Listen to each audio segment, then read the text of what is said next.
તો નવસારીમાં ભારે વરસાદથી શહેરનો 40% ભાગ પાણીમાં છે। શહેરમાં ચોથી વખત પૂરની સ્થિતિ ઊભી થઈ છે। હજુ પણ પૂર્ણા નદી ભયજનક સપાટી પર છે। છેલ્લા 15 કલાકથી વધુ સમયથી પાણી અહીં ભરાયેલા છે। સુરત, તાપી અને ડાંગ જિલ્લામાં વરસેલો વરસાદ નવસારી શહેરમાં અત્યારે કેર વર્તાવી રહ્યો છે। પૂર્ણા નદીની સપાટી વધતા નવસારી શહેરના 40% વિસ્તારને બાંધમાં લીધું હોય તે પ્રકારની સ્થિતિનું નિર્માણ થયું છે। શહેરના લોકોને ચોથી વખત પૂર્ણા નદીએ પૂરમાં ડૂબાડી દીધા છે।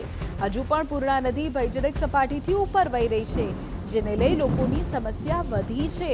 વહીવટીતંત્ર દોડતું થયું છે। છેલ્લા 15 કલાક કરતાં વધુ સમય થઈ ચૂક્યું છે, છતાં પાણી ઓસરવાનું નામ નથી લેતું।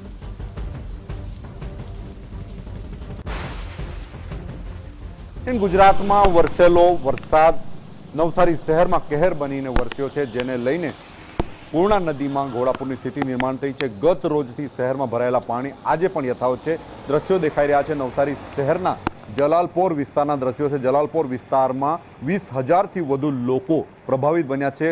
સમગ્ર નવસારી શહેરના અલગ અલગ વિસ્તારોમાં, એટલે કે નવસારી શહેરનો 40% જેટલો વિસ્તાર પાણીમાં ગરક થયો છે, જેમાં શાંતાદેવી રોડથી માંડીને જલાલપોર અને ભેસતખાડા રિંગ રોડ જેવા વિસ્તારોમાં હજુ પણ જે પાણી છે એ ભરાયેલા છે। જ્યાં જુઓ ત્યાં દ્રશ્યો પાણી જ દેખાઈ રહ્યું છે, એ પ્રકારના દ્રશ્યો દેખાઈ રહ્યા। જલાલપોર વિસ્તારના આ દ્રશ્યો, જલાલપોરમાં મોટા ભાગે જે સૌરાષ્ટ્રવાસી લોકો રહેતા હોય છે એમના ઘરોમાં 1 માળ સુધીના પાણી ભરાઈ ચૂક્યા છે। હાલ જે પૂર્ણા નદીની સપાટી છે એમાં વધારો થયો હતો, પરંતુ હાલ સ્થિતિ સ્થિર થઈ ગઈ છે, જેને લઈને રાહતના શ્વાસ તો લીધા છે, પરંતુ સાથે વરસાદ પણ શરૂ થયો છે। નવસારી શહેર અને જિલ્લામાં જે રીતે સ્થિતિ નિર્માણ થઈ છે એમાં બિલીમોરા શહેરમાં પણ આ જ પ્રકારની સ્થિતિ નિર્માણ થઈ છે। અંબિકા નદીના કારણે એના પટમાં જે વધારો થયો છે એને લઈને બિલીમોરા શહેરની સ્થિતિમાં પણ જે કંઈક ઘટાડો થઈ શકે તેવી શક્યતા હાલ દેખાઈ રહી નથી। જે પૂર આવવાની સાથે જે ભરતી આવી હતી એના કારણે નવસારી શહેરમાં જે પાણી ભરાયા છે એ સ્થિર થઈ ગયા છે।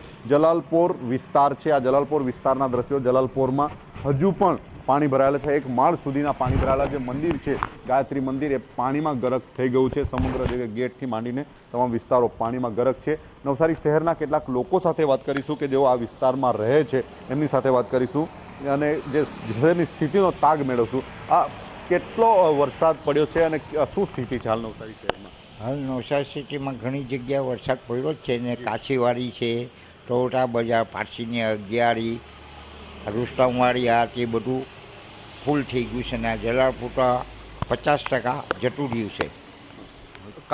કાલે લોકો વગેરે આવેલા તમને કંઈક સુરક્ષા આપવા માટે કે તમને બહાર કાઢવા માટે આવેલા? ના, નવસારીના કોઈ કોર્પોરેટરો આવ્યાને જોતા બી નથી। શું સ્થિતિ છે લોકોની? બહુ ખરાબ સ્થિતિ છે, એકદમ ખરાબ। તો ખાસ કરીને જે કંઈક નવસારી શહેરના લોકોની સ્થિતિ ખૂબ ખરાબ હોય એવું લાગી રહ્યું છે, અને ખાસ કરીને જે સ્થિતિ નિર્માણ થઈ છે એના પગલે સમગ્ર જિલ્લાનું તંત્ર દોડતું થયું છે। નવસારી શહેર ગણદેવી વિસ્તારના જે કંઈક શાળાઓ છે, શાળાઓને બંધ રાખવા માટેની તંત્ર દ્વારા અપીલ કરવામાં આવી છે। ખાસ કરીને જે તંત્ર છે, તંત્ર જિલ્લામાં કોઈ અનિચ્છનીય ઘટના ન કરે એને ધ્યાનમાં રાખીને કામે લાગ્યું છે। નિલેશ ગામિત, TV9 નવસારી। નવસારી જિલ્લામાં મેઘરાજાએ પ્રચંડ વાર કર્યો છે। નવસારીની નદીઓમાં ઘોડાપૂરની સ્થિતિ સર્જાઈ છે। નવસારી હદાયતનગર પણ પાણીમાં ગરકાવ છે। માણેકપોર ટંકોલી રોડ પરથી લોકોનું રેસ્ક્યુ કરાયું છે। મુખ્ય માર્ગ પર પાણી ફરી વળતા લોકો ખેતરોમાં ફસાઈ ગયા। નવસારી ફાયર વિભાગના જવાનોએ રેસ્ક્યુ કરી લોકોને બહાર કાઢ્યા। તમે જુઓ, મેં આપને અત્યારે આશ્રય સ્થાનના દ્રશ્યો બતાવી રહ્યા છે કે જ્યાં લોકોને અત્યારે સ્થળાંતરિત કરાઈને તેમને આશરો આપવામાં આવ્યો છે। કેટલાય વિસ્તારો કે જ્યાં લોકોના ઘર પાણીમાં ડૂબી જતા તેઓને બચાવવાની ફરજ પડી હતી। નવસારી જિલ્લામાં જે પ્રકારે વરસાદ અને પૂરના પાણી પહોંચ્યા છે તેના કારણે ફાયર વિભાગ દ્વારા જે ફસાયેલા લોકો હતા તેઓનું રેસ્ક્યુ કરવામાં આવ્યું હતું। કેટલાક લોકો ખેતરોમાં ફસાઈ ગયા હતા, એ તમામને ત્યાંથી સુરક્ષિત સ્થાને અત્યારે આશરો આપવામાં આવ્યો છે। એક તરફે આશ્રય સ્થાનના દ્રશ્યો આપની સામે છે તો બીજી તરફ નવસારી શહેરની સ્થિતિના બંને દ્રશ્યો પણ આપની સામે છે, જ્યાં જોઈ શકાય છે કે સર્વત્ર જળમગ્ન છે।